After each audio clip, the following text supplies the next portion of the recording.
Bismillahirrahmanirrahim. Welcome to Theatre of Education. I'm your instructor Syed Abdul Moeed Shah. I hope कि सब खैरियत से होंगे. जैसे कि हम सीरीज़ लेके चल रहे हैं बेसिक इंग्लिश ग्रामर के हवाले से, और इसमें हम नाउन को डिफ़ाइन कर चुके हैं विद इजी एग्जांपल, और फिर हम टाइप्स ऑफ नाउन की तरफ आ गए हैं. उसमें हम कॉमन और प्रॉपर नाउन का हमने कंपैरिजन किया, उसको डिफरेंशिएट किया. ठीक है. उसके बाद थर्ड नंबर पे हमारे पास है कलेक्टिव नाउन. नाउन की जो तीसरी किस्म है वो है कलेक्टिव नाउन. जैसे कि ये नाम से ज़ाहिर है, कलेक्टिव नाउन यानी कि कलेक्शन. ठीक है. कलेक्शन आप इसे कह सकते हैं. ठीक है. कम्बिनेशन आप कह सकते हैं, यानी कि collection of the things which work as a single unit. ऐसी चीज़ों का मजमूआ बतौर सिंगल यूनिट जब वो काम कर रहे होते हैं. आपने सुना होगा ना कि ये फ़लाना यूनिट है, ये यूनिट है. ठीक है. या आप बिल्कुल ईज़ी वे में क्लास की बात करते हैं. हम कहते हैं ना कि क्लास, हमारी क्लास अच्छी परफॉर्मेंस कर रही है. ठीक है. आपकी क्लास अच्छी परफॉर्मेंस नहीं कर रही है. अच्छा, 5 क्लास जो है वो बहुत अच्छी है एज़ कम्पेयर टू 6 क्लास. उनकी परफॉर्मेंस अच्छी है. उसके क्लास के जो स्टूडेंट्स हैं वो बहुत अच्छा परफॉर्म करते हैं. तो ये क्या है, एज अ सिंगल यूनिट ये काम कर रहे होते हैं, कलेक्टिव की कलेक्शन की सूरत में होते हैं. अकेले नहीं होते ये वो नाम होते हैं जो ग्रुप की शक्ल में होते हैं. ठीक है. क्लास अगर देखा जाए तो क्लास एक सिंगल यूनिट है, लेकिन क्लास में स्टूडेंट्स हैं बहुत सारे. क्लास में स्टूडेंट्स हैं तो एक ऐसी जगह या कोई ऐसी चीज़ जो मुख्तलिफ दीगर चीज़ों से मिलके बनी है और एज अ सिंगल यूनिट वो काम करती हैं, तो वो फिर कलेक्टिव नाउन की कैटेगरी में वो चीज़ें आती हैं. ठीक है. ज़रा इसको डिफाइन कर देते हैं मज़ीद. Collective nouns represent a group और कलेक्शन. ये कलेक्टिव नाउन नाउन जो है ये रिप्रेजेंट करता है, ये किस चीज़ की नुमाइंदगी करता है.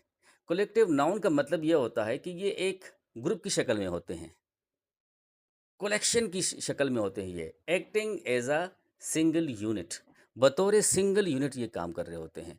मिसाल के तौर पे जैसे मैंने आपको समझा दिया कि class 1, class 3, class 5, class 8, class 10.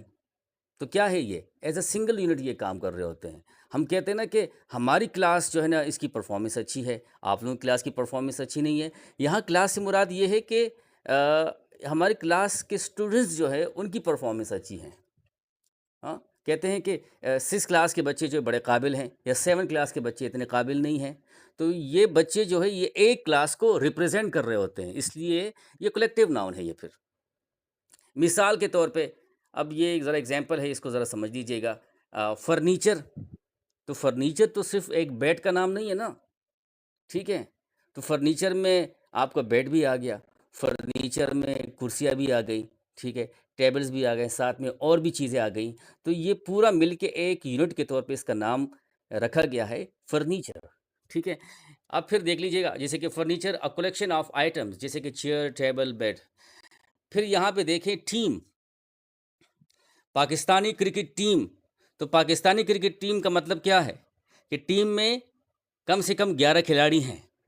तो 11 खिलाड़ियों का जो मजमुआ है, जो कलेक्शन है, उसको नाम दिया गया टीम का. ठीक है. Team a collection of players, सिर्फ एक खिलाड़ी नहीं है, इसमें 11 खिलाड़ी है जो रिप्रेजेंट कर रहे हैं. ठीक है. एज अ टीम की सूरत. तो टीम क्या है, कलेक्टिव नाउन है. फिर फ्लॉक, फ्लॉक किसे कहते हैं, रेवड़ को कहते हैं, ग्रुप को कहते हैं. अ ग्रुप ऑफ शीप, यानी कि जिसमें बहुत सारे शीप एक साथ होते हैं या जा रहे होते हैं. चरवाहा क्या करता है, बहुत सारी भेड़ बकरियों को लेके जाता है चराने के लिए. ठीक है. तो वो क्या हो गया, अ ग्रुप ऑफ शीप. तो ग्रुप ऑफ शीप, इसको एक नाम दिया गया, flock. As a single unit वो एक साथ रह रहे होते हैं. स्टेशनरी की बात जब हम करते हैं, स्टेशनरी में क्या चीज़ें आती हैं. अक्सर आपने बुक शॉप देखा होगा. ठीक, उसमें लिखा होगा स्टेशनरी, स्टेशनरी शॉप. तो इससे मुराद ये है कि ये कलेक्शन है किस चीज़ का, किताबों का, कॉपियों का, पेंसिल का, कलर का, और बहुत सारी चीज़ें जो रिलेटेड होती है हमारी एजुकेशन से, जिसको हम ख़रीदते हैं.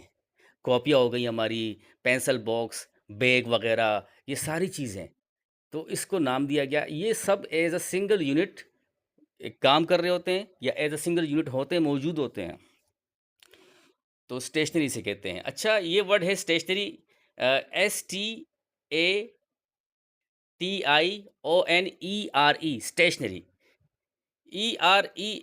ERY اسٹیشنری جو ہے، اس کا مطلب ہوتا ہے collection of books, copies, pencil box, colour, اس کو کہتے ہیں اسٹیشنری، جو آخر میں NERY آتا ہے۔ اور جو آخر میں ہمارے پاس آتا ہے، یہاں پہ دیکھ لیجئے گا ذرا، ڈسٹنگوش فرام اسٹیشنری، یہ دیکھیے STATIONARY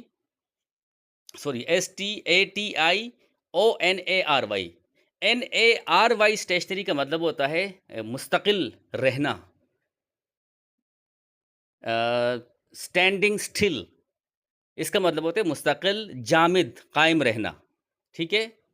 لیکن یہ والی اسٹیشنری جو ہے، آخر میں جب NERY آ رہا ہے، اس کا مطلب ہوتا ہے کہ pencil, collection of pencil box, bags, books, register, copies, ETC، ٹھیک ہے۔ ذرا اس کو پڑھ لیتے ہیں۔ اور کلیکشن آف رائٹنگ مٹیریل، اس کو کہتے ہیں اسٹیشنری۔